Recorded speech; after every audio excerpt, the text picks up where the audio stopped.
Yun, samahan nyo na naman ako sa aking daily life pero di na muna RK student. Ang gagawin muna namin ngayon ay magpapagiling ng amay para magkaroon kami ng bigas. Kaya dito ay pupunta ko na yung tricy sa likod para ikakarga na namin yung amay na ipapagiling namin. Maulan pa rin dito guys dahil kay Bagyong Karina. Kaya dito nga ay papunta na ako sa aming likod at nalaglag pa nga yung cellphone ko. O kinanakit di, buti di nabasag yung cellphone ko. Kaya inaayos ko na yung tricy para maayos ang paglagay namin ng amay. Maraming gamit ang nandyan sa labas kasi kakatapos namin naglinis kahapon. Dito nga ay papunta na ako sa aming likod kasi tatawagin ko na yung pinsan ko kasi siya yung kasama ko magpagiling. Kaya pumunta ako dyan para ipakita sa inyo ang napakaganda naming likod. Maraming kulay pa dyan. Tas ayan na yung pinsan ko, nagbibihis na siya. Tignan nyo yung likod niya na bata-batak.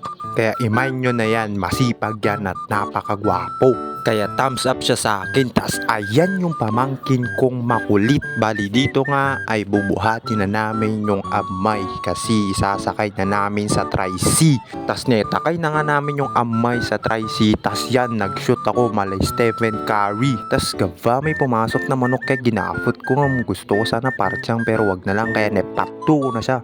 Tas binuhat na namin pangalawang sako. Tas gava may duyat siya ko Gava may duyat siya rough yung flooring namin dyan. Pero rason niya nakabatay daw siya ng kapalaran kaya siya niduyat. Tas ayan, pinandar ko na yung tricy kasi mapano na kami, pupunta na kami magpagiling. Kaya bye-bye! Charis! Hindi ko pa dyan tatapusin ang aking vlog. Kaya dito ay paalis na kami kaya iiwanan ko muna yung bahay namin for the meantime kasi pupunta kami sa Barangay Alibago. Kaya nag-drive na ako kahit wala akong lisensya kasi malapit lang naman yung pupuntahan namin. Bago kami pupunta sa Alibago, dadaanan muna namin si Papa sa aming barangay hall para kumuha ng pera pambayad sa pampagiling namin. Tas ayan ako, magpapakyut ako sa inyo. Tas si Papa kita ko yung malagi kong muscle. Nandyan si Papa kasi duty niya ngayon sa barangay Kagawad. Kaya paalis na kami pero yung pinsan ko yung pinag-drive ko kasi gusto niya matuto mag-drive ng tricy.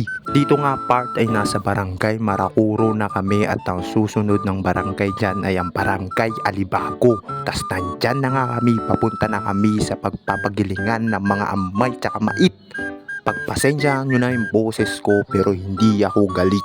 Hindi ako galit. Happy lang. Ahahaha. Bumaba na nga kami ng tricy. Tas dilagay na namin yung amay dun sa malapit sa pagpagilingan. Tas nanutog ako dyan. Inantay-antay hanggang sa magiling na yung amay na dinala namin. Nag-curious yung pinsan ko kaya nagtanong-tanong sa akin dyan kahit di ko alam ang isasagot ko. Bali dyan nga yung amay na dinala namin yung ginigiling. Tas ayan si Uncle, maulan pero kayod pa rin ng kayod. Shoutout sa'yo tatay, saludo ko sa'yo. Tas ayan, galot ko na nga yung bagkat. Tas inakat ko na at pinunta ko na sa tricy namin. Umaambon na nga kasi dyan kaya nagmamadali ako. Baka mabasa yung bagkat na pinagiling namin. Kasi pag yan nabasa, naku, yari ako kay Papa. Tapos na nga kami nagpagiling ng amay kaya pauwi na kami dito. Ako na muna pala ang nag-drive dito kasi yung pinsan ko medyo kabado pa. Kaya palabas na kami ng highway dito. Kaya kung gusto nyo magpagiling ng amay nyo, pumunta na kayo dito sa Alibago para magkaroon kayo ng quality na bagkat. Kaya nilipat ko na yung camera sa harapan namin para masinang nyo yung nagwapo-gwapo kamuyong ko. Charis!